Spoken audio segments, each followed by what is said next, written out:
Hello, everybody. Thank you for joining The Reluctant Christian Feminist. I'm excited to bring you the topic of the pros and cons of Christian school.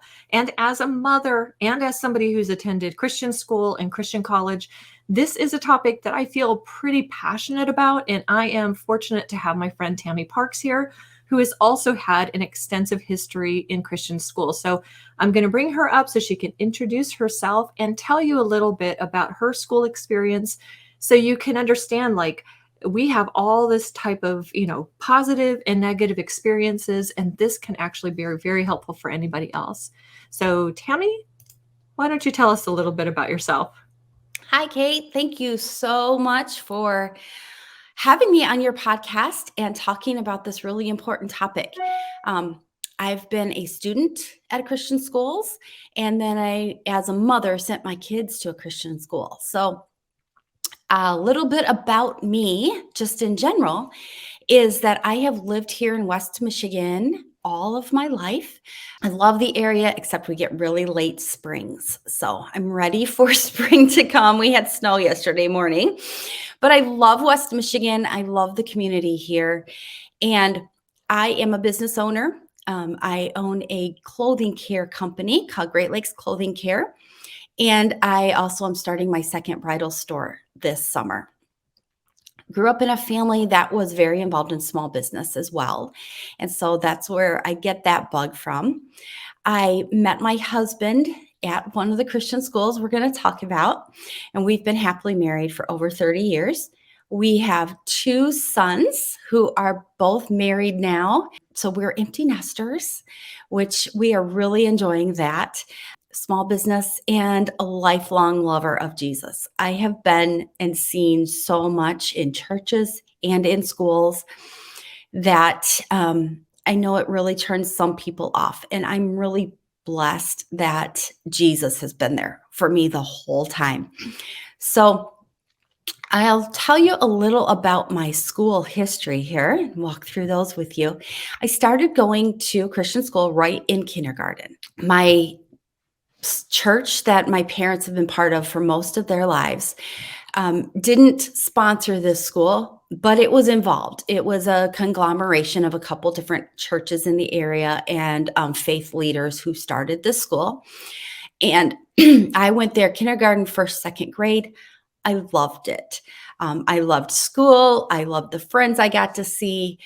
Really, my mom says it was good for me. It was good for everybody involved. And so had a great start in Christian school experiences. Getting ready for third grade is when that school decided to close down. And so our church took it over and called it after our church, which is Rose Park Baptist Church. So I began attending Rose Park Baptist Academy. For those of you who are just listening, Kate's put a picture up of a bunch of students from my school. My brother is in the back row, and there's about a dozen girls in frilly, dresses, and guys dressed in shirt sleeves and ties. About first grade through fifth grade, I would say this picture is of a program that was going on, and a bunch of cute kids. So third grade, I started going to school in the church building. So I was there 7 days a week, 5, Monday through Friday, I was going to school.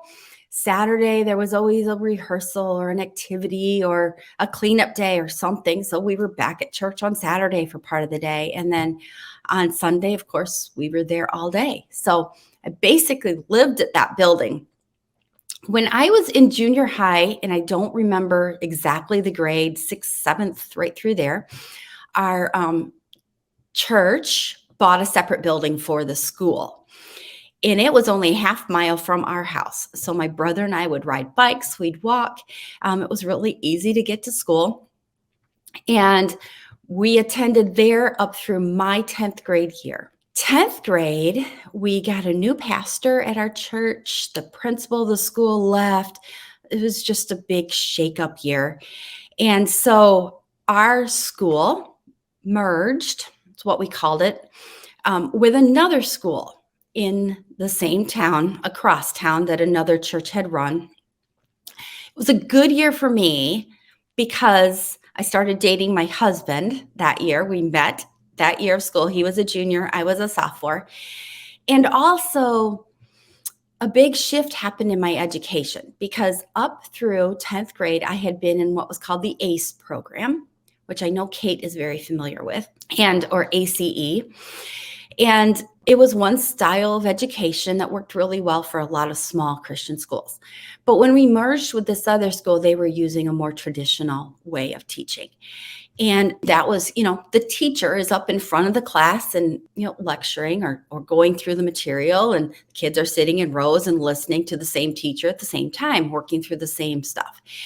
That was great for me. I remember coming home after the first week of that and saying, I learned so much. I couldn't believe how much I could learn and absorb and really feel from hearing a teacher explain things rather than just reading the material myself and answering a few questions in a workbook. So that was a great year. And then 3 weeks, that was my junior year. 3 weeks before my senior year of high school was supposed to start, that school decided to close down or close their high school. And so I got to go to another school. This was about a half hour from our house. And this is the school I graduated from. And it was different again, still the traditional method. The rules were relaxed. We didn't have nearly as strict of a dress code at this school. And it was just a little bit different vibe again. So that was my senior year.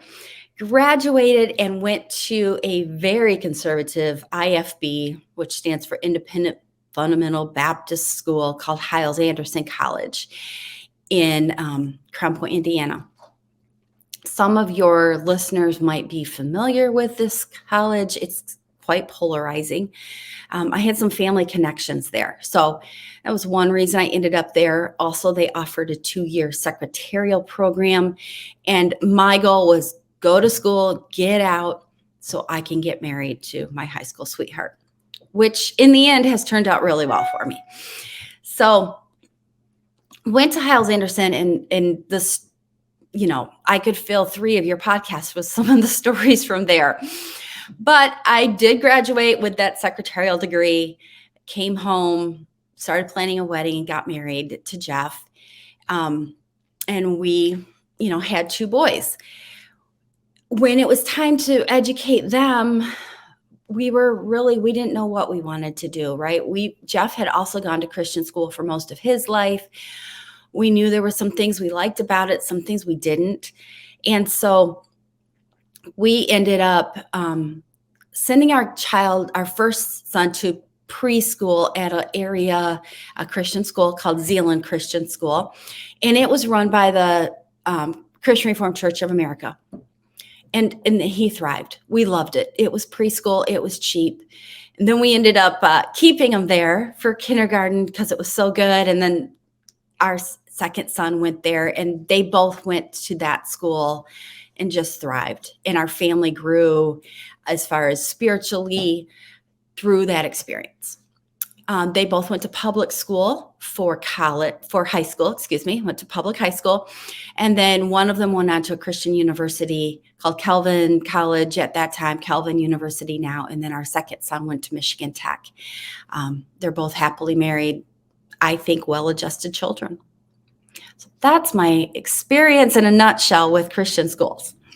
That is really awesome. You've had 5 Christian schools in there? I think so, 5 or 6, yeah. 5. That's a lot of Christian schools in there. And as far as the school closing down before your senior year, that happened to my sister. She's a year younger than me. The school that I graduated from closed the year that I graduated. What's the last year?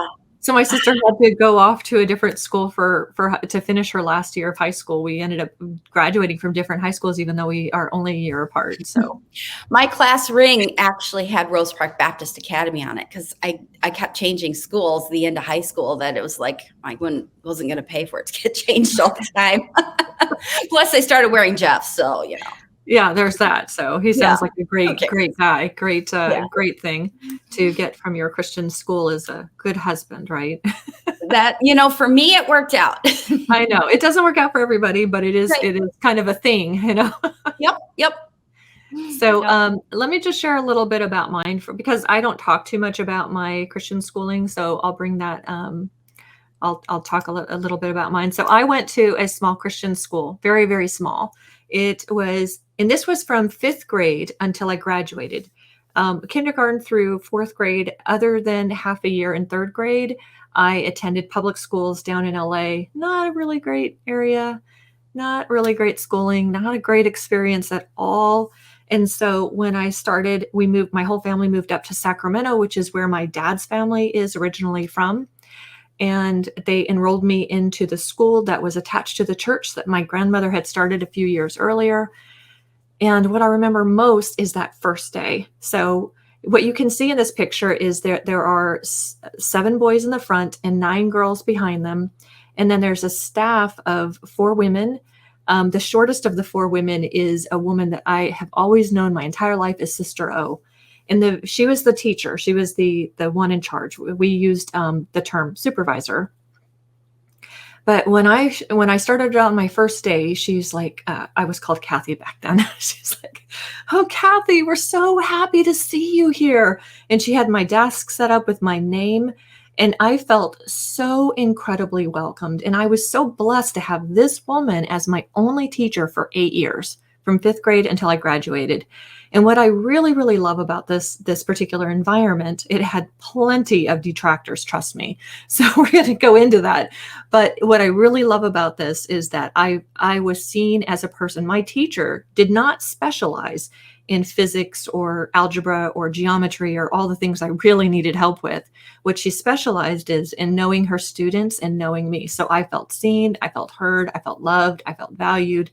And she knew when I was giving everything and when I was holding back. So that had those advantages, and I really thrived in this school compared to what it was like before then. So I went to this school from 5th grade until I graduated. It closed the year that I graduated. There was only like one other person graduating with me, who's not in this picture.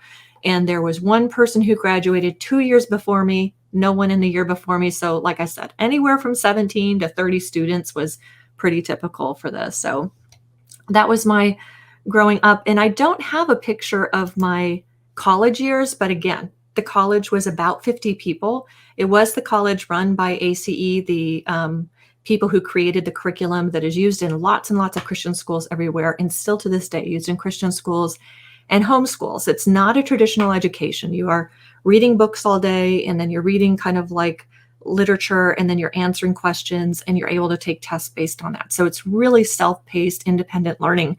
Again, there are lots of advantages to that. I am now a learning expert, so I actually know, the advantages and disadvantages of different learning styles. And this is a mastery-based education. It is a really good education. But it also has some disadvantages that we'll talk about. So I went from there to the Christian college, and again, very small. I graduated with a class of maybe about 10 people in my college. I went there for 4 years. Well, no, I did not go there for 4 years. I completed a 4-year education, but I did it in 2.5 years. I was highly motivated to get out of that school for a couple of reasons. One, it was incredibly strict. So if you saw the dress code, I'm going to put this back up here. So this is the uniform that I wear. You can't really see this, but literally the uniform was red, white, and blue double knit polyester that I had to wear every single day.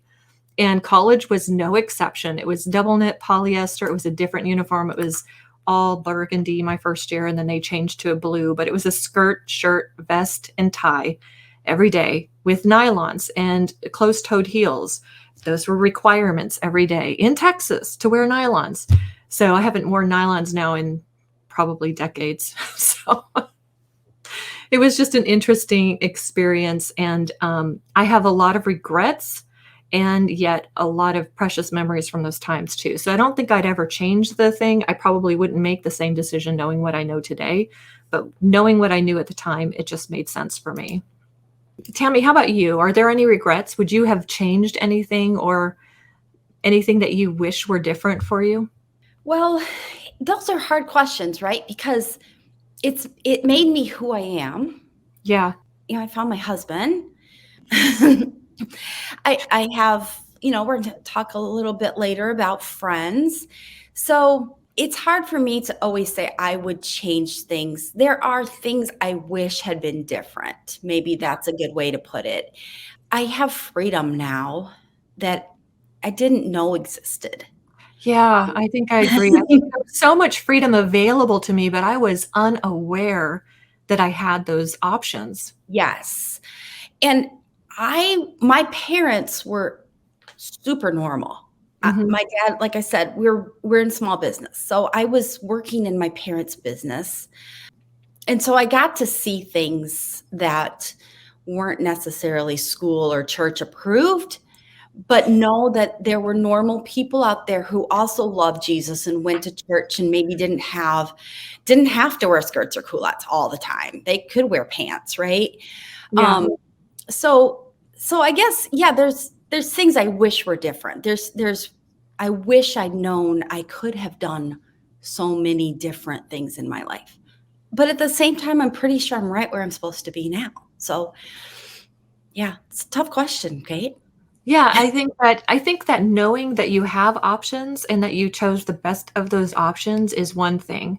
And I Yeah. think that there's a sense of freedom that comes from that, like, or even personal responsibility. I chose this, and so I knew I could have done some other things. I could have still lived a completely good and godly and Christian life and still loved Jesus and been on fire, even if I went to the state school.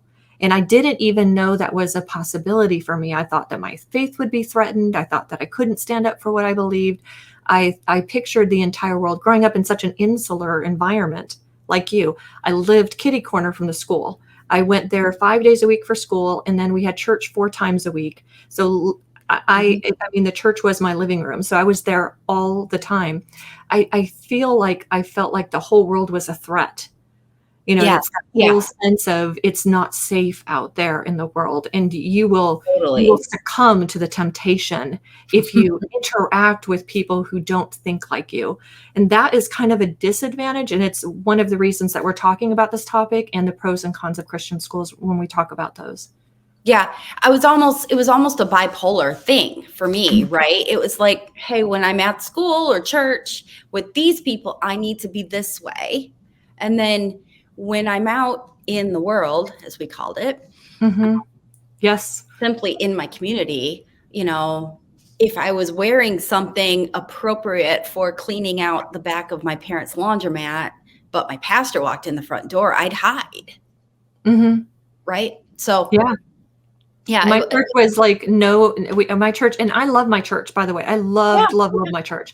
But there were parts of, and this is one of the disadvantages of having a Christian person having an opinion and sharing it sometimes, is that you get the idea that that it's wrong to have an opinion that's different from that leader. So my pastor believed in not celebrating Easter or Christmas.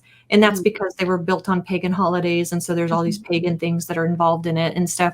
So, if we did anything with my family that was Christian or Christmas related, we didn't talk about it when we went to school because that was like, our church didn't do that. And so we were, you know, I won't say Great. sin. We were maybe indulging, in some pagan delights, by celebrating Christmas with our family. So it's pretty funny. My pastor did not feel like we couldn't celebrate Christmas. My pastor felt like he didn't celebrate Christmas. So it's just that fine line where people assume that having an opinion different from a leader is a bad thing. So Right. And I think, this goes back to schools and rules and stuff is, but even when the leaders say, well, this is my conviction. I don't want yeah, to put it on any of you. It's still there when it's that small of a community, yeah. right? So, Exactly. yeah. So let's get into the pros and cons of a Christian school. And the first, do you want to start reading? You want to read the three pros? Yeah. So, um, learn God's word. I mean, Yeah. it's a big part of a lot of curriculums, and that I think that's awesome. Yeah. Um, Smaller size often allows for more personal attention and Yes. And teaching. I touched a little bit about that with Sister O, having the same teacher for 8 years. Sure. She knew me. And that's not something you can get from a regular public school. Right. My experience, we changed teachers a lot. And so I guess they didn't have as many kids to have to get to know. Was Yeah, maybe a part of that. that's true, but yeah, I think Yeah, that could be yeah, disadvantage. So definitely. And then that smaller size leads to lifelong friendships because you have to make friends, right? oh, sorry, I have the wrong. So let's go to this picture here that we Yeah. definitely prepared. So this picture on the one side with the black and white picture, of course, I'm older, or maybe my church was cheaper. We have the photos of me and my best friend there in the middle. We're drinking from the same drink.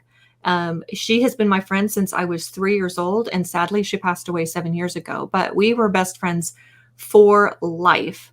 And every other person that's in this photo, you can't really see a lot of them. There's my sister, obviously. I'm still going to be friends with my sister. I love her. My friend Teresa is in there, and my principal, Brother Maxwell, is in there. He passed away a couple of years ago. Brother Maxwell was a very precious person to me. I love him so much. And then one of the monitors from our school is there. So we have, everybody in this picture I know and love. I'm still in touch with them for the ones that are still living. And this is kind of what we get with a small school where it's got a small size, and especially where like all the different ages kind of mix together. So Teresa's a couple years older than me. My sister, obviously, even if she wasn't my sister, she's a year behind me. So I knew all the kids in that same range because we just did everything together. So tell Yeah. us a little bit about your picture here. Yeah, so this, I believe, was taken on the way home from a retreat at some local camp. We did, you'd have summer camp, and then you'd have spring retreat, and you'd have fall retreat, and more time with the people. But I'm the girl in the jacket there, and I'm hugging my best friend, who is still my best friend, Amy. We get together once a month now, and I can call her anytime I would need anything. And then the two guys there are brothers, and they're friends. I don't see them nearly as often, but still, if I run into them in town, went to church with one of them until about 5 years ago. And Brian and Gary are just, speak fondly of them. And this picture just brings me joy. Yeah, I think that, and that's why we put this on here is like, yes, you can make great friends in public school too. But I think the smaller size of a Christian school, especially in a stable Christian school, which they're not all stable, part of the reason you had so many, in that smaller size, it can lead to some lifelong friendships and people that you've known your whole life. The people that I went to school with, they feel like cousins or extended family. I just know them Right. so well. I moved away from home, so I don't see them very often. But a couple of years ago, my aunt died, and we stayed out there for her funeral. And my friend Kurt, that I went to school with for many years, showed up, and hadn't seen him in years. But he's just like, a cousin or an uncle. It was just so good to see him, and I know him and I love him, even though we hadn't seen each other in years. And so that is, a real benefit. Yeah. And because you're stuck with this small group, Yeah. you have to learn conflict resolution. You have to learn to just shake some things off sometimes. And through the drama of all the ages of school, middle Yeah. school, high school, and dating. I mean, it's funny. I dated both of those guys in that picture, right? And Amy dated one of them. And so, it's you get to know each other really well, and those relationships go through a lot. You can't just say, I'm not going to hang with you guys today. I'm going to go to this group, because there is no other group to go to. So you do have to learn to work through a lot of those relationship issues young. I agree. There was a lot of dating in my college, and there was a lot of dating in my high school, but I never dated anyone from my school or from either school. Like, I've never dated anybody from my schools. I think I was always friend zoned. So that's what happens, I think, sometimes and we'll talk about the cons next, but sometimes there's a lot of gender bias in some of these, Christian private schools. There's gender bias everywhere, Yep. but it's almost spiritualized, I think, in Christian Yeah. environments where God created you to be exactly like this as a woman, exactly like this. And so anybody who deviates from that standard is seen as not differentiated or, individual, or maybe God created you different. No, you're seen as maybe sinful.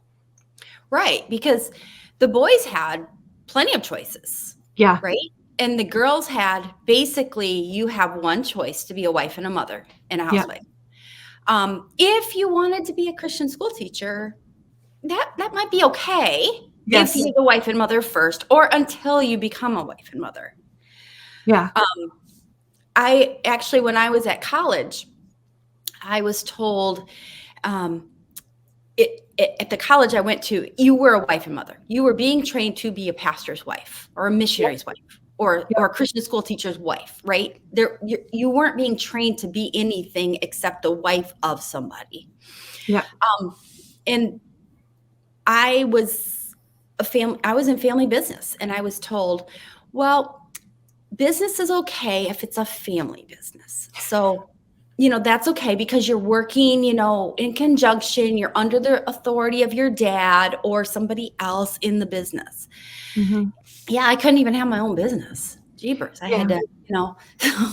I felt a little bit of that too. I was wildly unprepared for as much as I was incredibly in love with Jesus and incredibly committed to doing everything I could according to God's word. I really, really wanted to serve God with all of my heart and soul, which Mhm. is part of the reason why I chose a very rigorous Christian school. I went to a school that was incredibly strict, I believed that because it was strict, it was more committed to the principles of Christ.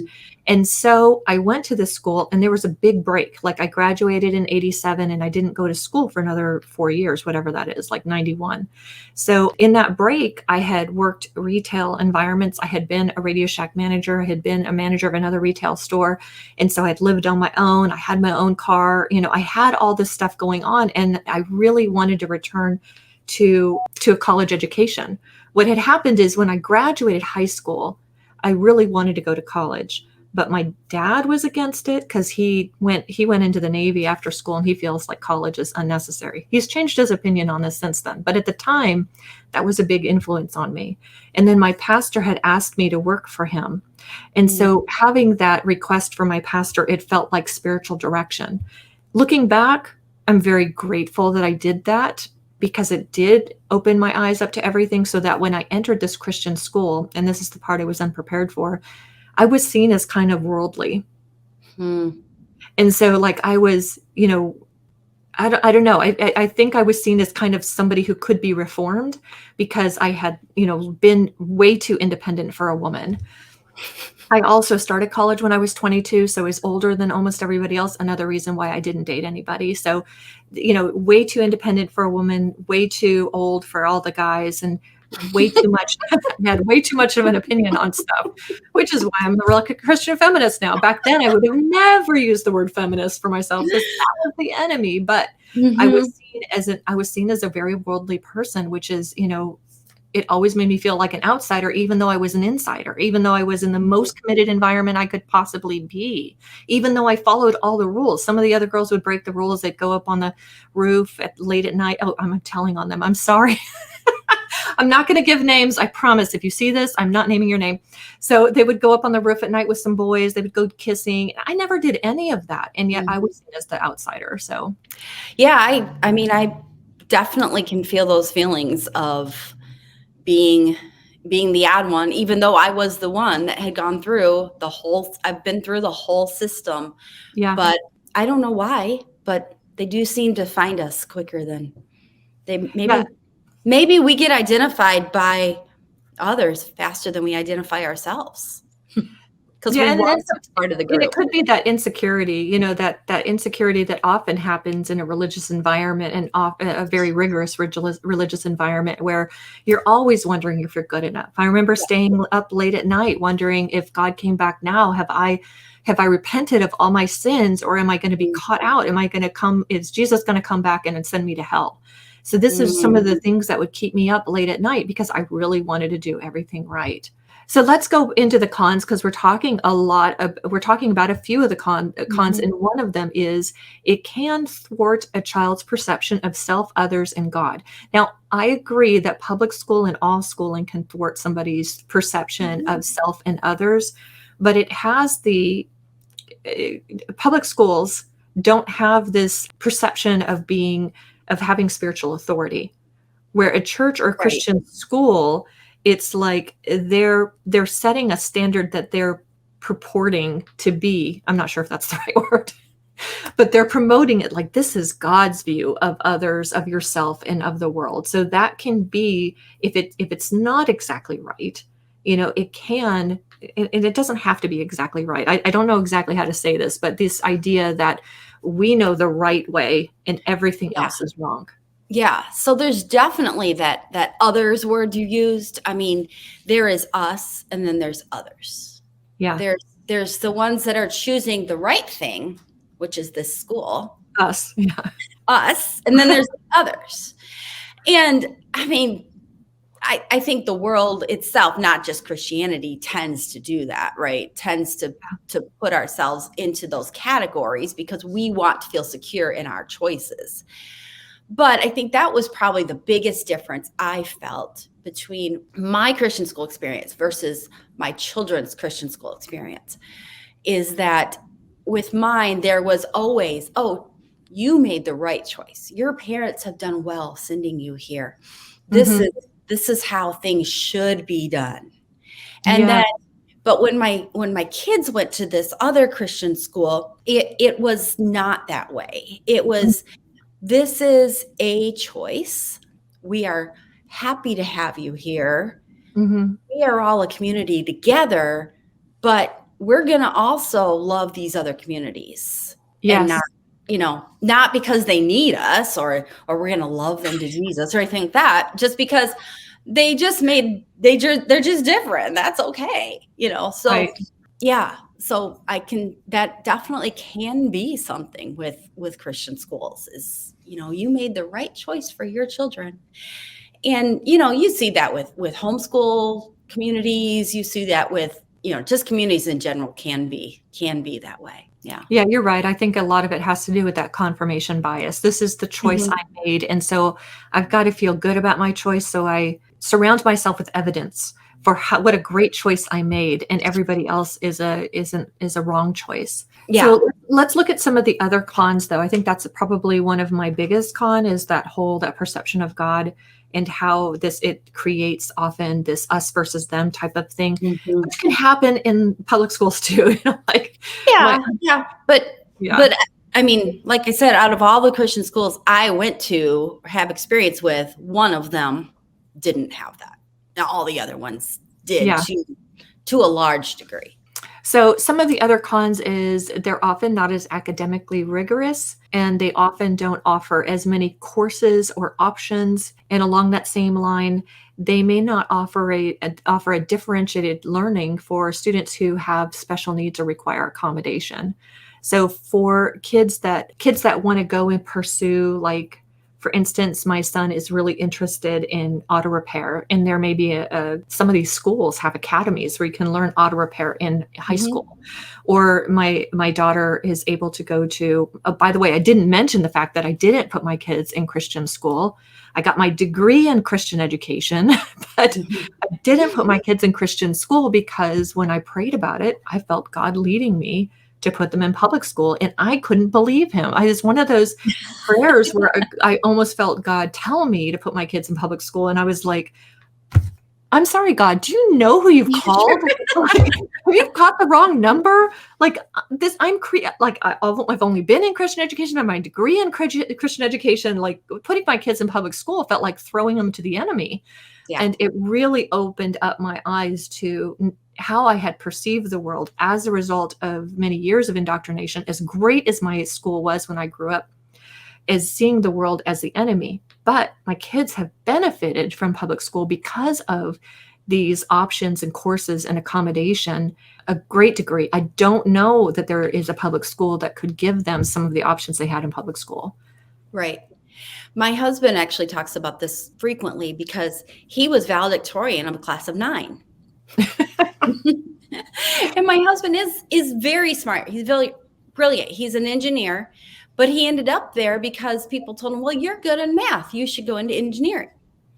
And as he's, gone through his career and stuff, he often will say to me, I wish I'd been exposed to other options. I think I would have really liked accounting. I think I would have really liked this or that. And who knows, he might have still ended up as an engineer, but he didn't have the exposure to those things.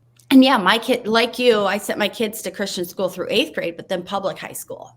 Mm-hmm. And in public high school, again, there's great public schools and there's not great public schools. So we're in a good one. And my kids they were exposed to so many different options.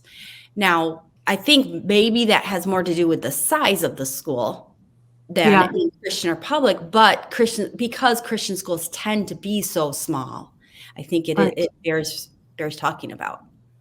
Yeah, and often some of these courses require very specialized education. So, my teacher, same teacher for 8 years, like I mentioned, when I took chemistry, which is a very rigorous and difficult course in high school, it was so rigorous. I later found out that nobody who went to my college took that. They're like, "Did you take that course? That was really too hard, so nobody ever takes it."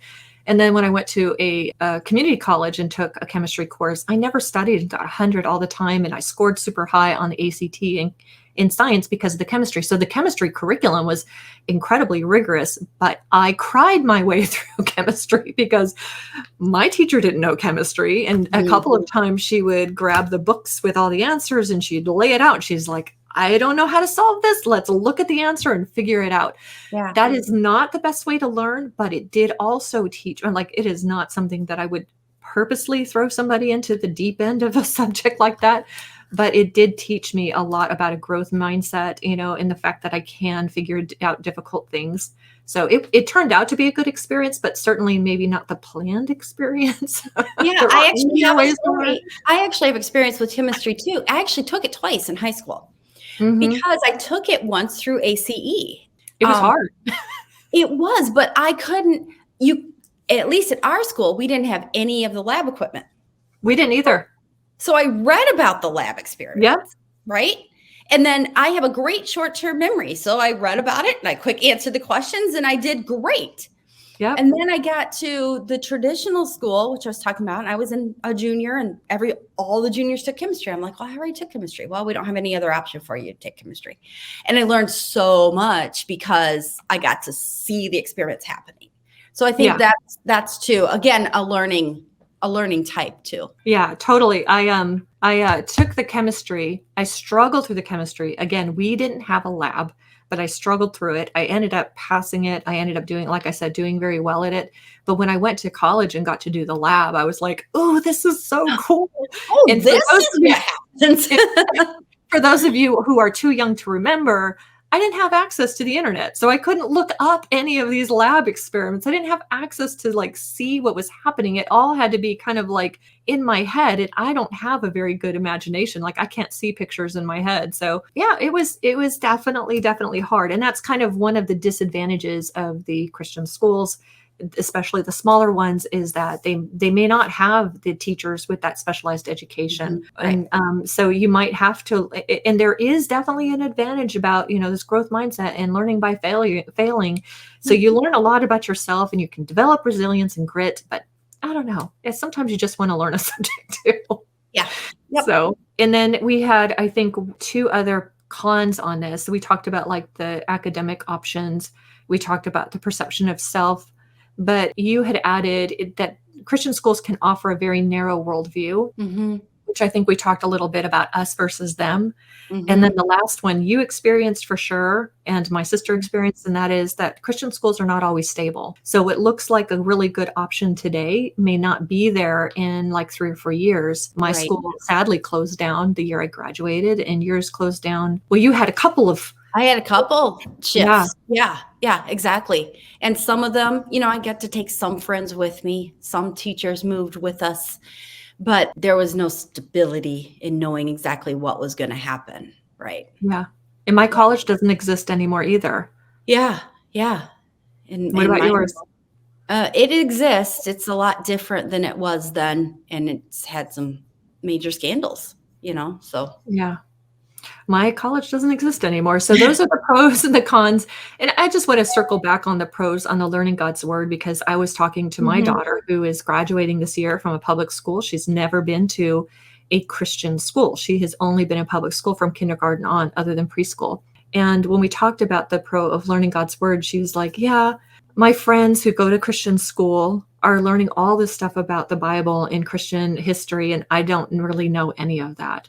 So Mhm. she has, Spanish 5 this year. She has philosophy. She has a course called Theory of Knowledge, How You Know What You Know, which is a fabulous thing, like super, super great in-depth stuff. She has advanced sciences available. She has a lot of stuff, but she doesn't really have that grounding of knowing church history and like Bible overview, Mhm. other than what she learns from me and through the church. So that is one of those things you need to consider if you ever send your kid to public school, is like, if you want to add some sort of curriculum for learning God's word. Yeah, totally. Bible trivia. It's funny when I play Bible trivia with people. I know it all. I mean, I'm really good at it because I've had classes in it since I was kindergarten. And Yeah. yeah, it's kind of funny. People will say something about a Bible story. I'm like, oh yeah, da da da da da, and they'll be like, how do you know that? And it's got to have been that Christian school education, because there's nothing else.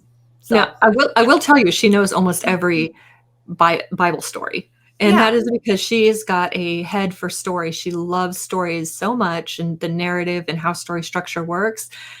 When she was little, she used to ask me to read her another Bible story. Now, there are some Bible stories when she was little I would not tell her. I did not read from Judges very often. It's hard That's to not a explain book some of that's that for to children. myself. Yes.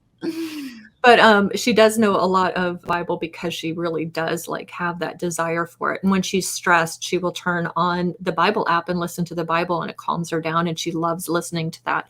So it's not like she's a devoted Christian, and you can raise devoted children, children who are devoted to Jesus Christ, who love Jesus Christ just like I do, without a Christian school. But it does have some disadvantages as well. So we Right. actually oh, go ahead. Sorry. Well, I was just going to say, the Bible is something you never stop learning. Yeah, And true. so taking that, it is a pro, but it's also falls into that, take this short opportunity in your life to learn chemistry well. But you can learn the Bible anytime. Not Yeah. to diminish it, because I'm really, I'm glad I had all that exposure, but it's a complicated thing. Yeah. Yeah, I totally agree. Now, we put together a list of red and green flags based on our experience. Mhm. So let's go ahead and alternate. I'll start with the first one, because this one I put in there. I feel so strongly about this. And I think it's part of the whole reluctant Christian feminist. And that is, for a green flag, these are things that you are looking for in a good Christian school. And the first for me was that it supports points of individuality. So it allows students to explore who God made them to be as an individual, not trying to shuffle all girls into a girl box and all boys into a boy box. But girls Yes. can love science, and they can be outgoing, and they can have a lot of leadership skills, and boys can be quiet, and boys can be interested in arts and all that type of Yes. stuff. And that's okay. I think that is one of the green flags for a school. Do Yeah, you want to do the next one? sure. It offers opportunities to explore their gifts, which I think goes just off what you said. Yeah, I have one son who is a classical violinist, and he reads. He's going for his PhD now, and at the school he went to, in third grade, the teacher would say, "Oh, Josh could bring his violin in now and play for all the students if he'd like to." It was just this is what Josh does, so we're going to celebrate it. That is beautiful. I love that. Yeah, yeah, it was lovely. The next green flag is for a school that exposes students to all sides of a debate. So they're teaching critical thinking and not just one way of viewing something. This was a point that when I was talking to my daughter in preparation for this, she felt like this is a benefit that she gets from public school, but it's available at a private school also. Not just here's what we believe and here's the right way to believe, but here's why we believe it. Here are other ways of viewing it. That's so important with Christian doctrine too, because when it comes to Christian doctrine, there are different ways to interpret passages and to say, here's where we lean, but there are legitimate other ways of looking at that. I think that's Yeah. so important. Yeah. I did not experience that opportunity in the Christian schools I went to. Neither And did I. I would have, yes. I mean, I was shut down many times for asking inappropriate questions because they just raised other sides of a debate. Yes. And it was just Yeah. like, we're not even going to discuss that. So I think if you find a school that encourages that, yeah, that's a green flag for sure. Yeah, in my experience, critical thinking has always been limited in Christian schools to being able to argue your side of a debate, not truly empathize and understand other people's points of view. Well, because So, their point of view is not, yeah, because we're yeah, here to indoctrinate our children, not yeah. to This train. is right and this is wrong. Yeah. Yep. This Yep. is why we're right and this is why they're wrong. So, Yes. yeah. So Yeah. go ahead with the next one. Um, yeah, this is really, and I'm sure with your background, this is important and it's important to me. Employs professional teachers and staff who care about students. Yeah, Yeah, if you're finding a school like that, hold on to it. And again, I'm going to go back to, my great example is where we sent our kids, and those teachers knew what they were doing. They supported each other in service all the time. Um, they had days off that they were going and learning and stretching themselves. Where a couple of schools I went to, our monitors, as you were using the verbiage for ACE, right, they didn't even have high school degrees themselves, but right. they needed a job. So let's give them a job at the school. Yeah, that was the case for us as well, except for the main teacher, Sister O, like I mentioned. Sure. Sister O was a retired school teacher who worked for free Wow. for for probably about 10 years in Wow. supervising our school. So she worked off of her retirement, and this was for her a mission. Our Yeah. school was very, very small, but I mean, this was 80s, okay? But we paid $100 a month for both of us to go to this private school. Yeah. That is My parents not did a it. lot of money. No, I We remember were, seeing checks for we, one. yeah, this was for two kids, two Yeah. kids. Yeah. Yep. So, My brother and I. um, so she worked for free for this school, and she was a retired school teacher. And actually, she was a special ed teacher, so she was very attuned to differentiation, and that I think made her a beautiful and a wonderful teacher. But a lot of teachers in these Christian schools are not accredited. They don't have professional development or early childhood education and those types of things. So professional is really important, and care about your students is really important. Yeah. And being trained as a teacher, not as just an authoritarian who can make sure the kids are behaving. You Yes. know. Kids behaving is not a good measure because you don't always know why they're behaving. If it's out of fear, Yeah. Yeah. yeah.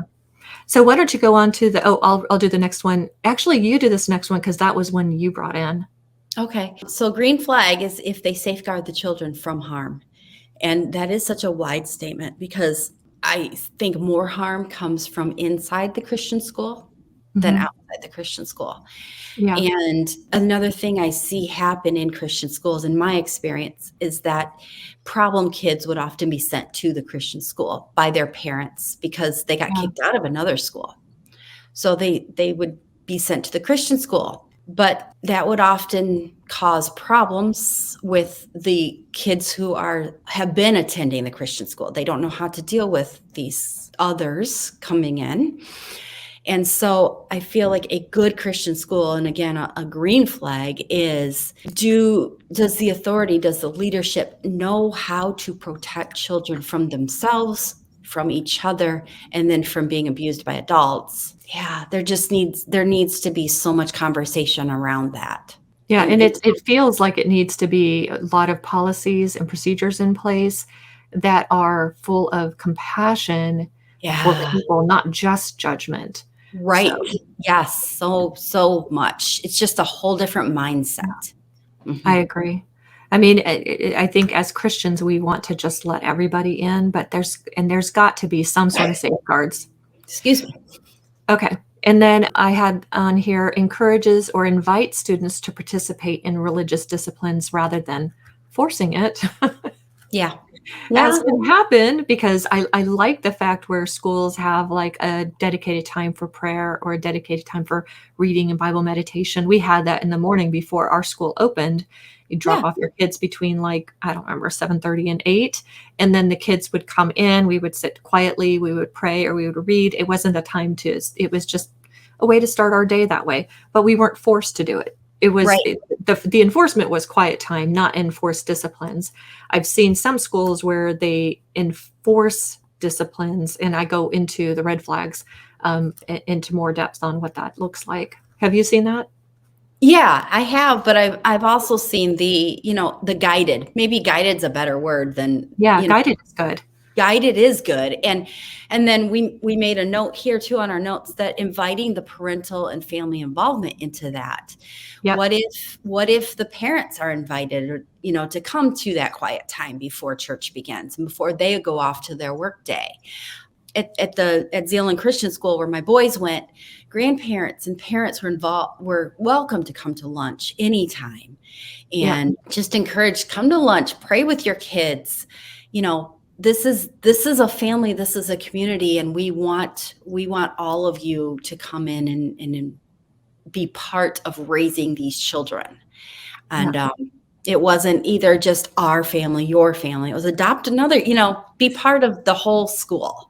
And I think that is great. Lots of generosity, lots of opportunities for families to come together and raise money for people in the community, outside the community.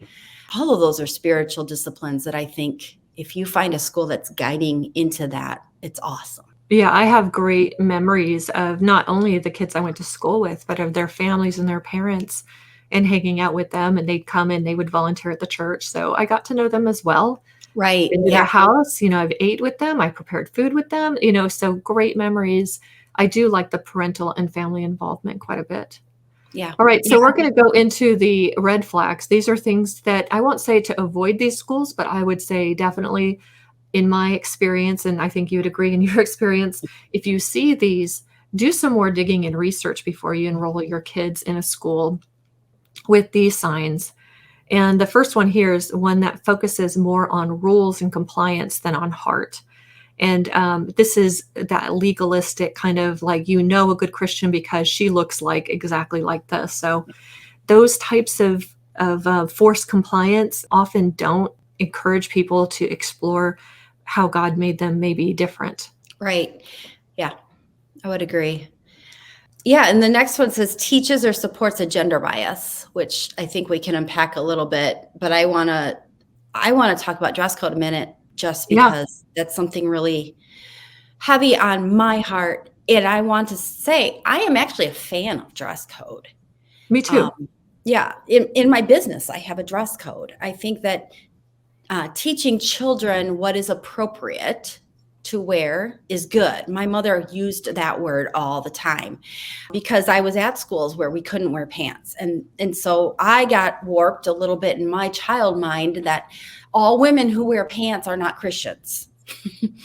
And my mother did a very good job of saying, no, that's not true, and pointing me to family members or other people who chose to wear pants or, Hmm. normally wore pants. So I'm a fan of dress codes because I think it does do some good things. It brings all students to a level playing field, right? Right. I agree with How that. we look. I think it also can be very practical. If the dress code is set on practicality, I am Hmm. all for it. If it's set on some person's view of modesty, Yeah. that I have a lot of trouble with. And usually in these Christian schools, it's male leaders, making dress code rules for girls, Right. which you don't have a girl body. You don't know what we need or don't need in order to move and play. And third grade girls should not have to wear tights and sandals and little flouncy dresses to school all day long, unless they choose to. They choose to, that's fine. Let them do it. Yeah. But I think that most families, when left to their own device of what is modest, will choose well. And I think that A guideline is great. Guideline is great. This was one thing about my boys' Christian school. They didn't have a dress code. And so I would go in and there'd be middle school girls who have already started maturing, wearing short shorts with a t-shirt over it, and you couldn't even see the shorts. Right. And yeah, I was one of those moms who went to the principal and said, this is not appropriate. Mhm. So I think dress codes are a funky thing. If the school has a dress code, look into it and look why it's there. And does it also separate boys from girls? Yeah. There can be a dress code that applies to everybody and just stay with that. It doesn't have to be separate for boys and girls. Yeah, I agree. I think that when you are making the dress code about this is what good girls wear and bad girls wear this, it is certainly damaging. Mhm. Also, some girls are just, for whatever reason, the way they were raised or whatever, they don't see it the same way. They don't have the same perspective. They don't have the same belief systems.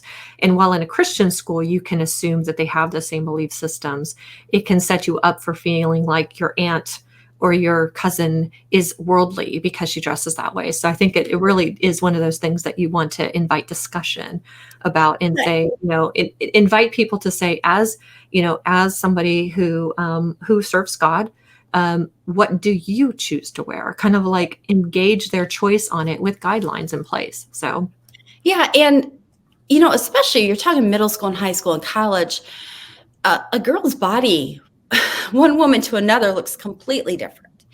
And a standard rule doesn't always apply. oh When I yeah. was in college, I got called out so many times because my bra straps would show through what I was wearing. Well, Mhm. surprise, I need to wear a bra. And so, especially if you're in middle school or things like that, I think those are just areas that, again, all of a sudden now we have a gender bias Yep. because girls need a different undergarment than a boy needs. And so what are we going to do about that? Are we going to draw attention to it? Are we not? Oh no. They're girls, they're turning into women. And so Yeah. that bothers me.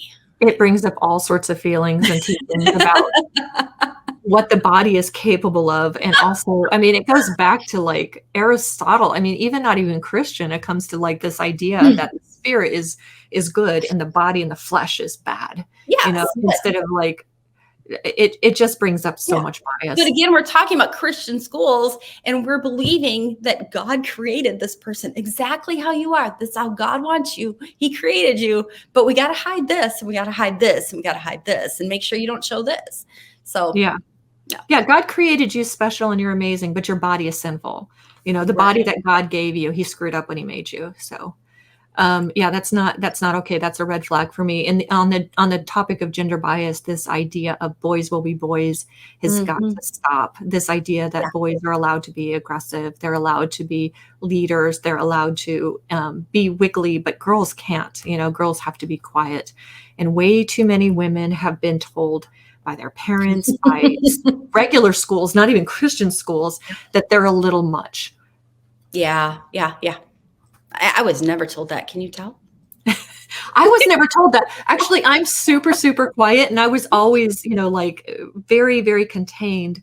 But my dad described me when I was little as somebody with, he would describe me as a steel fist and a velvet glove. So I Mm. looked soft and fluffy, but I Mhm. was pretty immovable. So if you told me I couldn't do something, I wouldn't do it. But then on the inside, I was like, why? That's so stupid. Like, Yeah. Yeah. so my opinion didn't change, but I was very compliant, Yep. but I Yep. held on to my opinions despite that. And I think that's also one of the reasons why you can't just look at behavior and say, we did a great job, because people could be very much like me, comply with the rules, but think that you're an idiot for making them. Like they don't Yeah. agree with the rules. My friends, the other students all thought I was a goody two shoes, I but was told that too. But the administration and leadership, I drove them nuts because I would Oh yeah. ask questions and challenge things. Yeah, my aunt brought me the Dr. Dobson Strong-Willed Child and said, "You need to read this." And I never understood that because my sister was the rebel. I was not a rebel. I was like so compliant. I followed all the rules. I did Yeah. everything right. Why Yep. was I the rebel? So Yeah. Here I Yeah. am rebelling today with the Reluctant Christian Feminist. So she would be turning over in her grave. So let's move on. We have uses humiliation or shame in disciplinary disciplinary practices, and this is never okay in No. public school or private school. I've seen this happen in public school also, but in many cases, humiliation and shame is used as a disciplinary practice, and sometimes it's deemed okay. This would be like in the 50s where you put somebody in the corner with a dunce cap, Yep. or you somehow berate somebody publicly in front of people for maybe a violation of dress code or something like that. Right. Or even a more passive way I've seen and I've experienced is so and so would be so ashamed of what you're doing right now, Mm, you know, and sit out loud in front of people, not in a quiet, appropriate way. Although I'm not sure that would even ever be appropriate because you're, putting feelings on someone else. But that I saw a lot of and experienced a lot.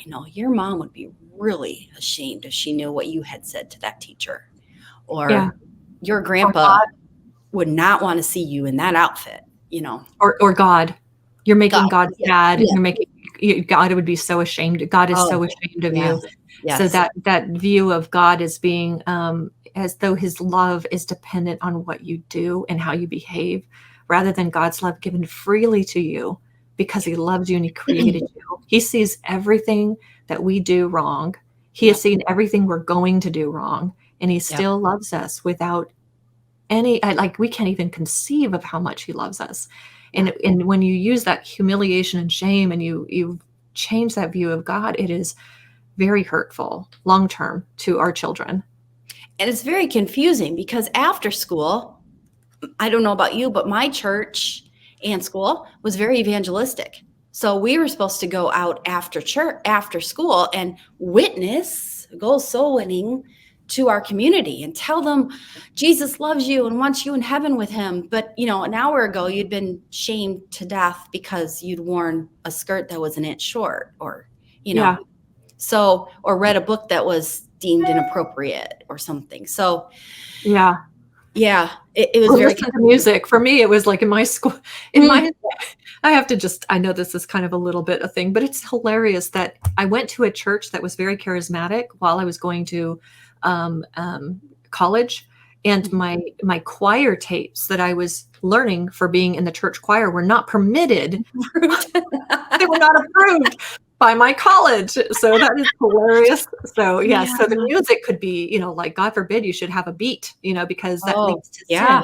We go back to the Gregorian chant, by the way, it was promoted by Pope Gregory back in the Middle Ages. I can't give you the year. And it was promoted because, and I actually had to go and listen to it because it's true. There is no beat to a Gregorian chant, because beats lead to toe tapping. The next thing you know, you're having, relations with people you shouldn't. Like, that is hilarious. I digress. I'm right there with you. Okay, you want to get to the next one on Yeah, so forces holiness, like forcing forgiveness. We caught you, you did this wrong, now you have to go make reconciliation with this person. And until you do that, you won't be allowed to play volleyball. Or, I've had those threats, well, we're not seeing a good attitude in you. So until your attitude straightens out, you won't be allowed to sing in the school choir. Or yeah. I have seen forcing forgiveness, and I specifically called that out for women who've been violated, as though it is the godly thing for you to do, to just move on, forgive and move on. And there's really, it's almost like as though the reconciliation and restoration of your violator is of primary importance, and your safety and how you feel and processing your emotions don't matter. So I think that this forgiveness definitely is awesome to address with small children, in how we forgive and how we have access to God's help when we can't forgive, and processing emotions so important from a child. But forcing forgiveness, I feel like that's almost like a spiritual violation, sometimes a double violation. Not only have you violated me for bullying me or for being wrong or unjust or unfair or violating me in some way, now I'm also having to go ahead and forgive you, or I'm bad. Right. And then when it's forced, it's not true. Yeah. So now you've added, I feel shame because I lied about it. Yeah. This sense of inauthentic, this sense of inauthenticity. I can say Right. it, I promise. Right. One of the next ones is a centers on a charismatic figurehead, like a celebrity principal or celebrity pastor, where it's all about that particular thing. Now, I didn't have that so much in my school, but I've seen it in other schools, and I see it as a problem in the church in general, where our faith is, you know, we're the Mhm. good people because we go to this church. We're the good people because we go to this school, and it's got this person at that school. So Yeah, I have personal experience with this, and I won't go into all the details. But my college, Hiles Anderson College, this was their modus operandi. I mean, yeah. it was all about personalities and people, and of course, they were all men, white Yeah. men. Yeah, and reading about hopefully I can say this without exposing too much, but reading about the independent fundamental Baptists, did I say that right? Yes. The way that it's described is that we're the real people. We're the real devoted people. So that I can see how a charismatic figurehead can lead people into, and I don't mean that it's a cult, but into that cult-like type of sort of insular, like we're the people who really love God. All those other people are just fake and pretending. They don't love him as much. You can tell because they're not as committed to the rules and they're not as committed to the practices. Would you say that that has been Oh, your experience? 151%. Yes. Yeah. Yeah. You saw it, and it's there. Yeah. Yeah, I've seen it a lot, and I've experienced not so much in Christian schools, but in church in general. And I definitely feel like it could be a potential problem. Yeah. And Yeah, and then it got used back in that shame thing too. It would get used, okay, God's going to be upset with you, but so is Dr. Hiles. The leader yeah, is now ashamed of you. yeah, and you definitely don't want the shame of your charismatic person to No, be, no. because he's got a hotline to God, Right. so He might be God. he might be God. Okay, and then you added this last bullet point. Yeah. So you and I both went to Christian schools, and I think that this is definitely something I saw that I would encourage you to be careful of if you're seeing this in a Christian school, is that they're only promoting their approved colleges, Yeah, especially if they are like-minded faith colleges. yeah, There are so many good colleges, there are so many good careers, there are so many, and don't, you know, my husband went to a state school. One of my sons went to a state school, and boy, growing up, if you go to a state school, you are literally going to turn into, the worst person ever and a yeah, heretic and all of this. And that didn't happen. It didn't happen with my husband. It didn't happen with my son. And so I that's a big one for me, is just because they're keeping you even after you've left our school. We're going to make sure you stay in this community because we don't want you to find out there might be life out there. yeah. I feel like that is very true. I even hear this not only from the schools themselves, but from other Christians. Like Mhm. some of them are disappointed in me as a mother because my daughter is she's going to a private college. It's not a Christian college. However, it used to be a seminary. It actually started off as a seminary, and she chose it because she doesn't want to go to a Christian college. She wants to go to a college that's open to everything, but favorable and leaning with Christian leaning. So she's like a specific type of environment she's looking for. So that is definitely something that I've heard. And I feel like you can be a solid, Jesus loving Christian even if you go to public school, even if you Yeah. work a secular job, even if you go to a secular college, even if you go to another country, your relationship with God is not necessarily dependent on you following some pre-formatted ought to, should path.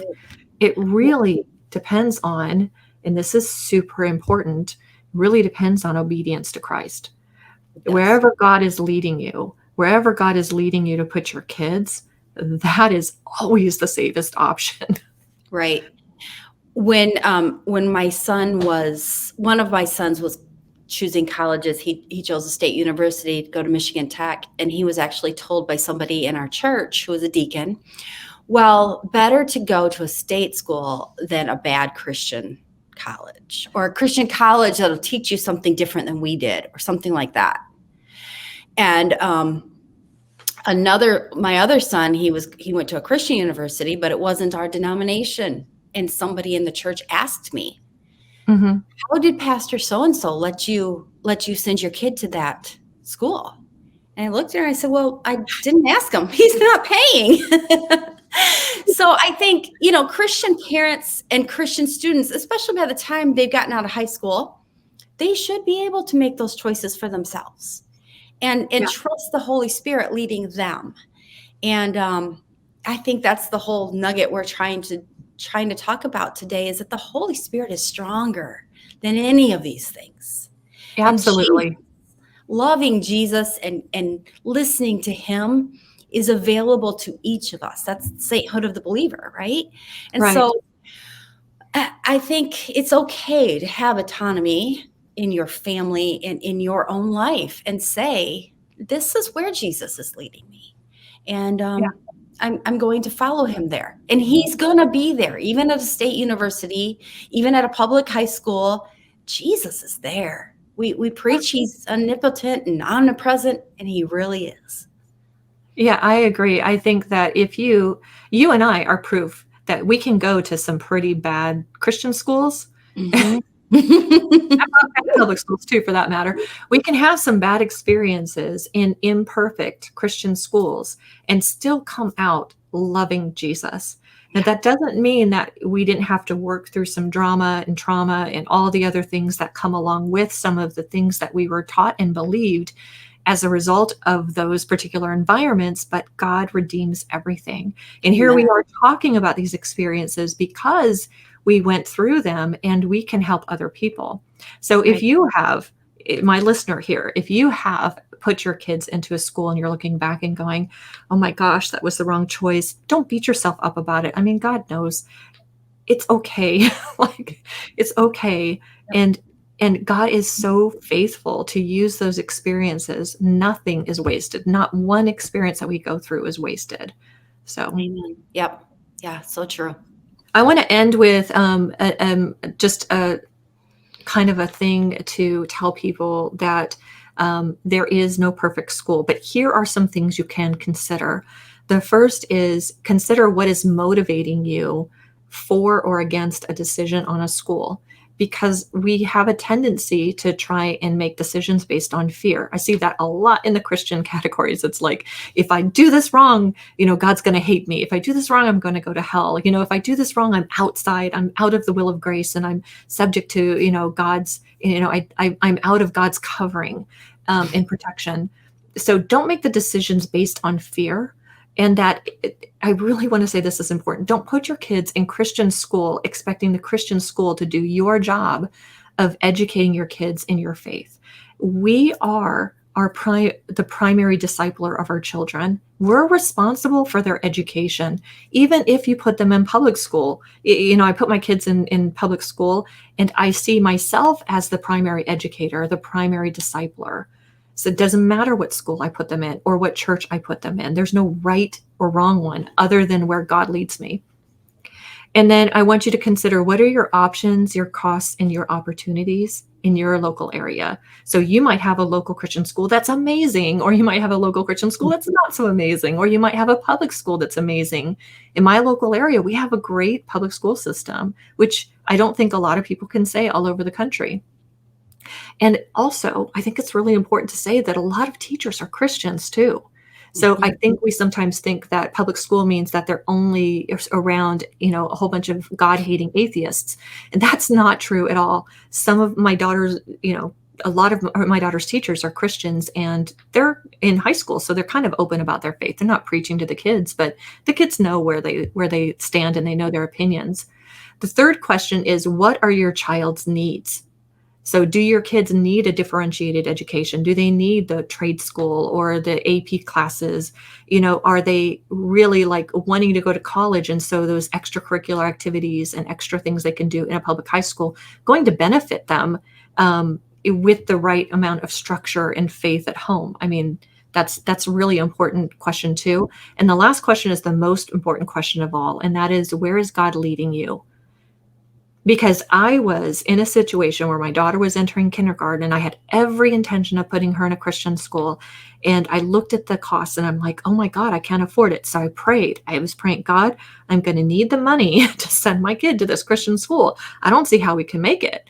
And God told me, I felt him tell me in my spirit, not with the audible voice, to put them in public school. And I did not believe him at first. And it took a lot of prayer and crying and going to my friends and a shift in my perception about public school, because I did believe they were a bunch of God-hating atheists.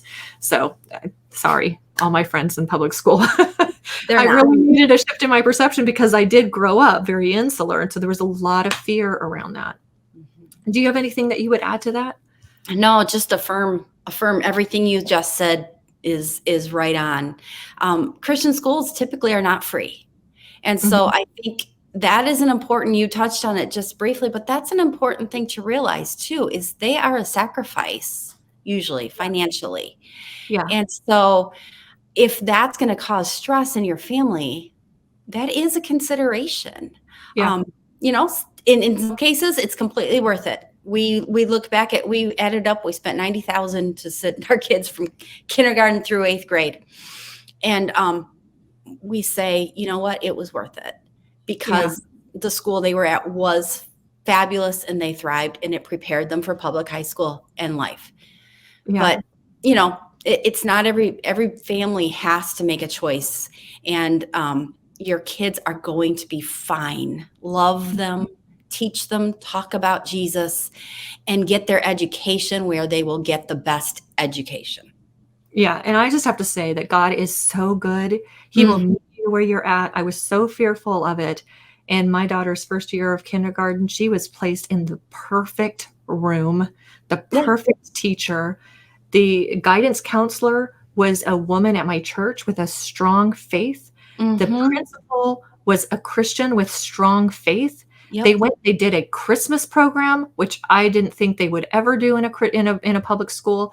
And every step of the way, God led me. And I needed all that support. I needed to know that it was all these Christian people surrounding my daughter in Yep. kindergarten, because I felt like I'm throwing my 5-year-old little daughter to the wolves, but God met me exactly where I was in that fear and grew me to see my daughter not as a vulnerable 5-year-old, though she was vulnerable, but Yep. as an age appropriate representative of Christ in that place where she just got to learn how to meet and love other people and be met and loved by the beautiful adults that contributed to her education. So Yes. Yeah. Yeah. I think there we have so many choices, and in so many areas of the country, there are so many wonderful education choices that my encouragement, as you said, would just be research what's right for your family, count the costs, and don't make that decision out of fear. I think that's a really good place to put. thank you so much for coming on this episode. I Thank super you. appreciate it. It's so great to hear all these years of experience. I think together we probably have like more than 30 years of Christian education. No, more than Probably that. 30 schools. Yeah, 'cause with all your years and all of my years and all your kids' years, Mhm. that's a lot in your husband's. So that's a Yep. lot of Christian school experience. So I appreciate coming on and talking about this. Someday in the future, I'm probably gonna have to do an episode on preparing your kids for college too. Oh, So that's yeah. another one. Yeah. So That's a great one. I want to thank you, listeners, also, and watchers and viewers, for staying all the way to the end of this very important episode. I have available a link to a document that has all the pros and the cons and the green flags and the red flags all listed for you if you want to use that as a resource as you're thinking about schools. This, of course, is just our opinion based on our experience. What really matters is where God is leading you and your obedience to his call. So be blessed, like and subscribe, and have a beautiful day.